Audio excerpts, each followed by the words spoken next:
श्री राष्ट्रीय राजपूत करणी सेना का एक बहुचर्चित चेहरा राज शेखावत हमारे साथ हैं। राज शेखावत जी, आजकल आपने एक अभियान सा छेड़ रखा है गाँव के अंदर, ये क्या अभियान है कि किसको किस तरह से आप एकत्र कर रहे हो लोग? ऐसा है हुकुम, एक समय था जब हमने 565 रजवाड़े इस देश की अखंडता के लिए देश को समर्पित किए।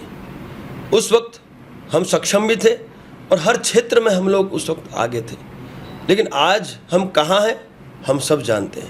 लेकिन क्षत्रिय समाज को प्रभुत्व दिलाने के लिए, हर क्षेत्र में उन्हें आगे ले जाने के लिए हम इस लोकतंत्र लोकशाही में इस सरकार इन राजनीतिक पार्टियों को अपनी शक्ति दिखाना चाहते हैं, एकता का शक्ति प्रदर्शन करना चाहते हैं। हम चाहते हैं कि गांव-गांव समाज संगठित हो जाए।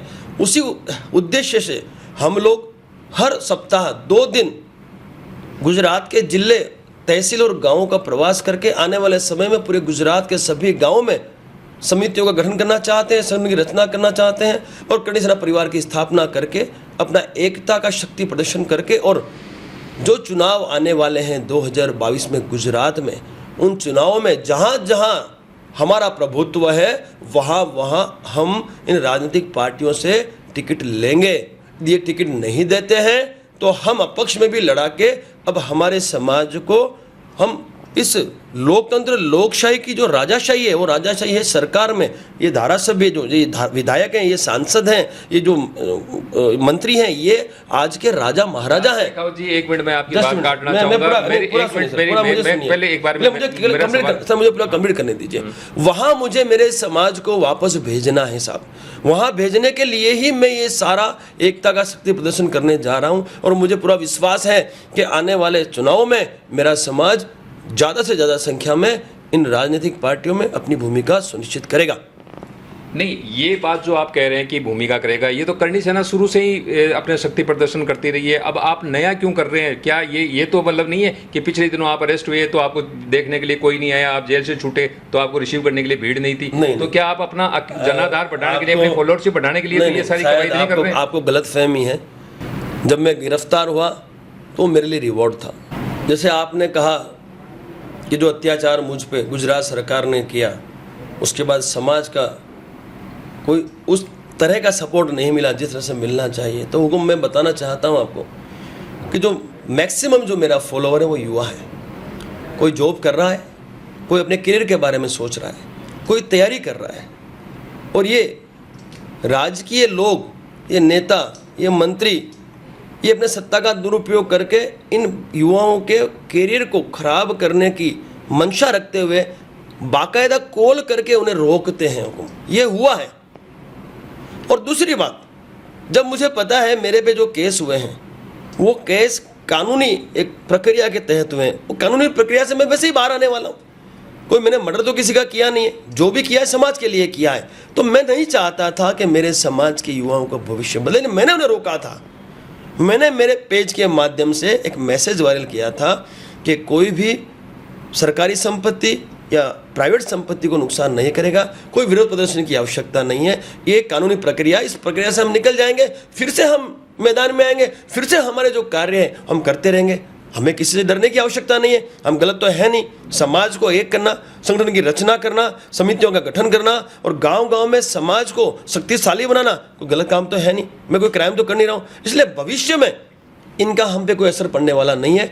हमें मजबूत रहना है। ये युवाओं को मैंने संदेश दिया था और युवाओं ने उसका पालन किया। मैं आभार व्यक्त करता हूँ कि मेरे एक संदेश पे जो हजारों लाखों युवा इस गुजरात के जो घरों से बाहर निकलने वाले थे, जो कुछ ऐसा करने वाले थे जो कहीं ना कहीं हमारे गुजरात को नुकसानदायी हो सकता था, उन्होंने मेरी आवाज़ पे चुपचाप, ये है मेरी ताकत।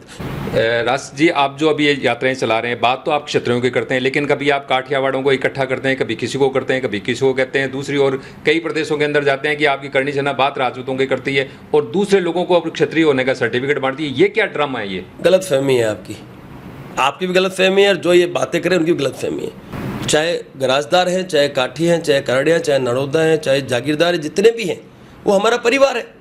हम कहीं ना कहीं अलग हो चुके हैं, राजनीतिक पर हमें अलग कर दिया है। मैं उनको वापस समेट रहा हूँ। मैं उस परिवार का सदस्य हूँ, गलत कुछ नहीं कर रहा। और ये गाँव-गाँव कर रहा हूँ ताकि जहाँ जहाँ हमारा प्रभुत्व है, जहाँ गरजदारों को टिकट मिले, जहाँ काठी को मिले, जहाँ करड़िया, नड़ौदा, हाटी, माइया उनको वहाँ मिले। कुछ गलत तो नहीं कर रहा हूँ।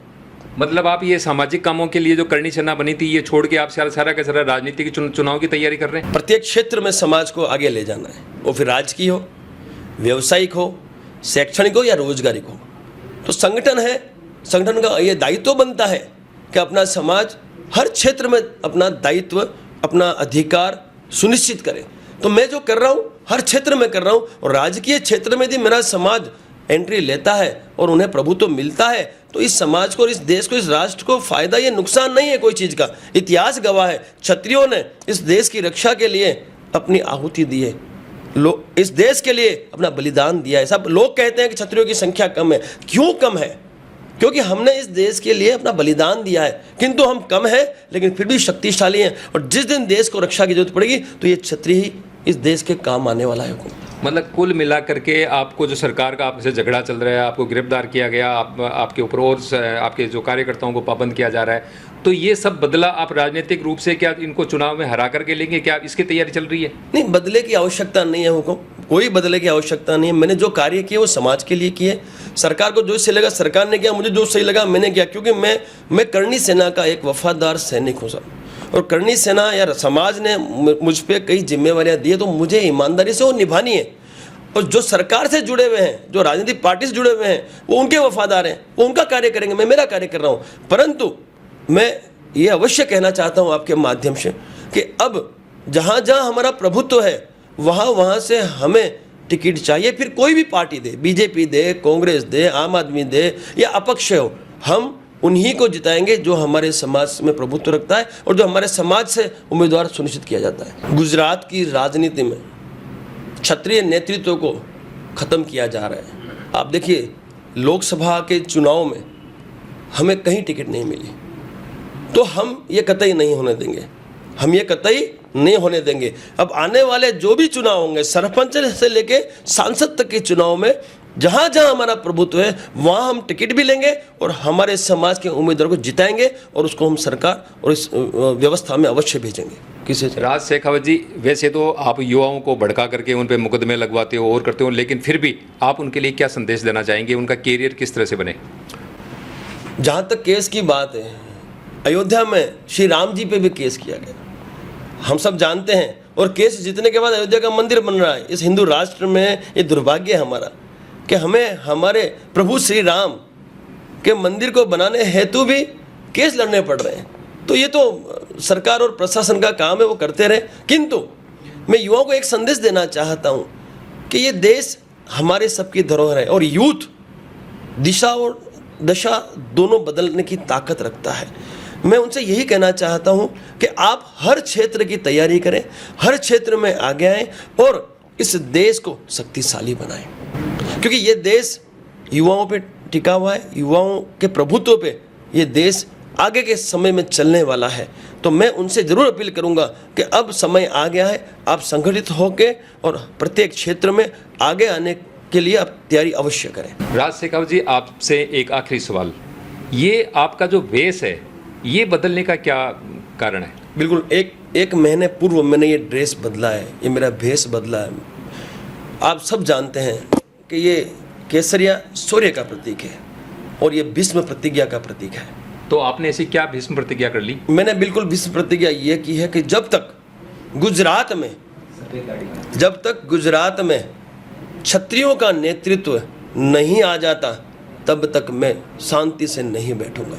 जब तक ये नेतृत्व इस जगह स्थापित नहीं होता तब तक मैं यूं ही प्रवास करके, यात्रा करके, क्षत्रिय एकता यात्रा के माध्यम से, क्षत्रिय एकता स्वाभिमान सम्मेलन के माध्यम से मैं मेरे समाज को नेतृत्ववान बनाऊंगा।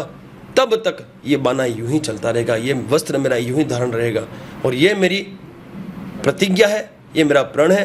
तो ये थे राज शेखावत, जिनसे हमने वो सवाल पूछे जो आपके मन में थे, जो आप पूछना चाहते थे।